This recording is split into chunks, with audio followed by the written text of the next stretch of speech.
So what is the responsibility to our family? First of all, and for any families that have minor children, appointed a guardian. When I said you don't want the state to write your will, if you do not write your will and you have minor children, the state will say where they're going to go.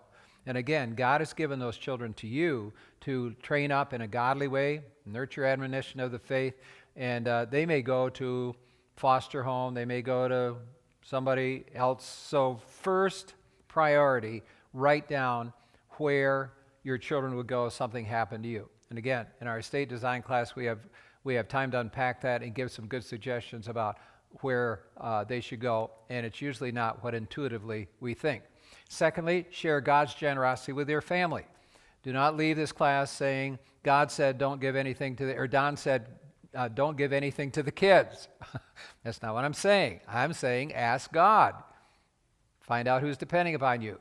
And you can share your generosity with your family. God has given most of us, many of us, more than we need to consume, and we can pass that blessing on to our kids. There's nothing wrong with that, okay? So hear me carefully. Gifts from your accumulation of assets, real estate, stocks, bonds, and so forth. That's fine to pass it on to their kids. Here's a book you may want to write down the title. It's called Splitting Heirs, Heirs. Great title, Splitting Heirs. Ron Blue, one of the granddaddies of Christian financial practices in the United States. Now retirement age himself, I think, though he's still going. Splitting Heirs. He has a great chapter on how not to hurt your kids through your bequests, okay? And not hurt their future. And you may be familiar with the term trust babies. Trust babies are people who never have to work. Many of them end up just throwing their life away, getting involved in drugs or just terrible stuff and wrecking their life. Parents try to do something good and ended up very tragic for the children along the way. This verse in Ezra comes when God was giving instruction for Israel as they were going to be going into a land. The first part of this verse talks about don't get involved with the people. It's almost like Romans 12:2. Don't be doing like the rest of the world does. And then this is the positive part at the end. So that you may be strong, eat the good of the land, and leave it as an inheritance for your children forever. Okay? It's not bad to pass on some of the blessing that God has given to us. But we need to be wise and involve God in the conversation. Care for individuals with special needs. And some families have that responsibility, some don't. If so, you may need to make provision. In the estate design class, we talk about setting up trusts not only for minors, but for special needs individuals so that people are taken care of. And then distribute wisely and individually based on need. Again, the default mode, some people even think it's a law in the United States that I have to divide everything equally between my 3 kids. That is not a law, that's a tradition. So first of all, you look at what is the need, then what is right for each one that I'm not going to hurt them, what does God want to do, and my whole estate distribute wisely and individually based on need. Here is the big question to ask. If I keep managing my money the way I'm currently handling it, will I be able to leave an inheritance for my children and their children, the Proverbs verse that we looked at? And that's a question for all of us as adults. Am I managing well enough so I can bless to the second generation, able to leave an inheritance? Because that's part of what God wants us to do, being wise in it. Now, in a moment, we're going to look at a short video, and the man's name is Alan Barnhart. He actually was on the way to become a missionary in Saudi Arabia. His dad, who had a very successful business, got sick of working, and he said, okay, Alan, I am going to just liquidate my business or you can take over. Now, Alan at the time had already committed to be a missionary in Saudi Arabia and was planning to leave for Saudi Arabia. But he prayed and asked God, what do you want me to do? Take up this business from my dad? Or do you want me to go as a missionary, my wife and I, to Saudi Arabia? And God very clearly said, you stay, do the business, and extend the kingdom through that. As a result, when this video was made, which was probably 4 years old or so, Alan Barnhart is the head of a company down in Memphis, which at that time was worth $250 million. But the other thing I want to say about Alan is this. He went to his lawyers and said, I want to give it all to God, And they said, you can't do that. Finally found out a way to do it. He gave away 99% of his business, operates today in 25 cities in the United States with a $250,000 or larger operation, keeps 1%. It's the controlling interest in the company. Interesting legal way to set it up, like he should, but controls that and gives away tens of millions of dollars a year. But I want you to listen to hear about the legacy of passing on to the kids in this short clip from Alan Barnhart. Okay? And the fourth benefit has been in the area of our raising of our children. Our children have had the benefit of not having to grow up as rich kids, which is a difficult thing for kids to do. They've also had the benefit of seeing the world. We've traveled with them a lot, and we've also had benefit of people from in all types of ministries sitting at the dinner table talking about what they do.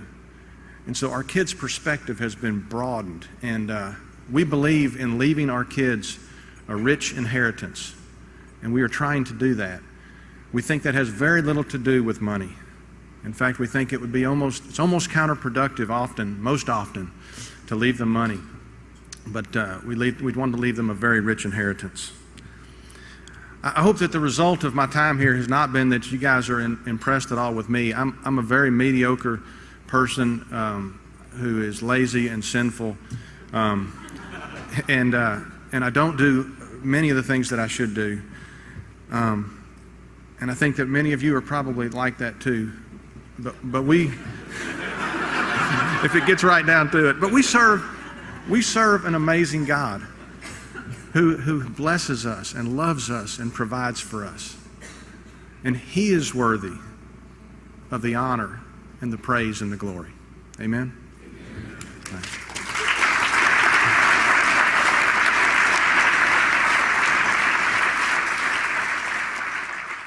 Alan Barnhart, whose kids could become trust babies very easily, but figured out there's a higher value that he wants to pass on, a great legacy to his children, and it's not about the money. It's not about the money. There's something more important than that. So what is our responsibility to kingdom investing? We've talked about it for family, but what about letting God into the equation of distribution of our remainder resources? Starting out with your local church, many people never think about giving something to the church. I gave all my life. I put in the offering. But there may be an opportunity if your estate, you've taken care of your children, they're depending upon you, you may think about how could I bless my church? And we looked at the verses back in the giving section about God saying, take care of the ones who've taught you and fed you over the years. That could be extended into your estate and your will and your trust. In fact, just as an aside, I mentioned in the last class that if whatever this amount is we have, and if we limit ourselves to draw out 4%, we may have at the end of life what we have for savings when we begin retirement. If that be true, some of our major giving could be through our estate plan to our local church. We may have tithed, we may have given regularly, but it could be that this accumulated amount from a lifetime that we thought we were going to use up, it could go, in fact, and as the funeral director that we looked at the last lesson, they started giving out of, and notice what he said, out of their assets, or he could have said out of their net worth, because we don't need that anymore for our security. Secondly, Christian higher education, maybe something that God leads you to do, responsibility to pass on to the next generation the faith. I saw a statistic recently that there are few people, even in Christian colleges, who are thinking about going into the pastorate. I think of all the college students, 0.2% are even considering Christian ministry. And boy, that's a scary statistic going forward. I don't know what that means, but certainly higher Christian education here and abroad in third world countries, training the next generation, certainly a great need. Worldwide concerns, whatever it might be that God has given a passion on your heart. One of the things that Ray and I have a growing passion about now is a satellite ministry that has a satellite going over the Mideast 18 hours a day giving out the gospel and reaching into Iran and Iraq and Pakistan and Afghanistan and Syria and Libya. And for many of those people, that's the church for them. And in fact, Ahmadinejad from Iran said the biggest problem in our country right now is Christians, and it's largely Christians who have come to know Christ through media ministries, because there are no missionaries in there. And they're watching, and the women are finding out that they're made in the image of God, and they're worthwhile, and they're not just chattel. They're not just a piece of property owned by a man. And children are being encouraged with the children's programs, et cetera. So what is it that God has lit your heart about? And I could tell you other things out of where we are, where Ray and I are, but that's just one that comes to my mind. Other Christian ministries, radio, evangelism, youth adoption services. Since coming here to fellowship, I've gotten involved in PTF, Pathway to Freedom ministry, which are the 200 men down at Wrightsville, and we'll take down 20 or 30 men to have 2 worship services and then have a small group session with them over a topic of building Christian character. And I've gotten excited about some of the men there, and they're on my prayer list, and we support them, sponsor, I think, 1 man a year at least. So like the question, if I keep going like I'm going, can I bless my children? There's a second spiritual question. If I keep investing in charitable giving to my church, missions, and other kingdom opportunities like I've been doing, how much treasure will I have laid up in heaven? And we gave out the book on maybe the second class, Treasure Principle, Randy Alcorn. Do not lay up for yourselves treasures on earth, rust, moth, corrupt, thieves break in and steal, but lay up treasures in heaven where those things don't happen. And it's a simple principle. We make choices every day, laying up treasure here on earth, which, as the funeral director said, it's all going to go, or it's not going to be in the trailer in the hearse. Okay, you're going to leave it here. Where do we want to lay up our treasure? Read this statement somewhere. When God takes you home, will you be going toward your treasure or away from them? A lot of people have some fear of death, maybe even Christians, because we're excited if we're going where our treasure is. And if it's here, you go, I don't want to leave that. I just got the perfect house. I just got my something decorated. I just got my garden just the way I want it. Okay? Are we going toward our treasure or going away from them? May affect how we feel about leaving this earth.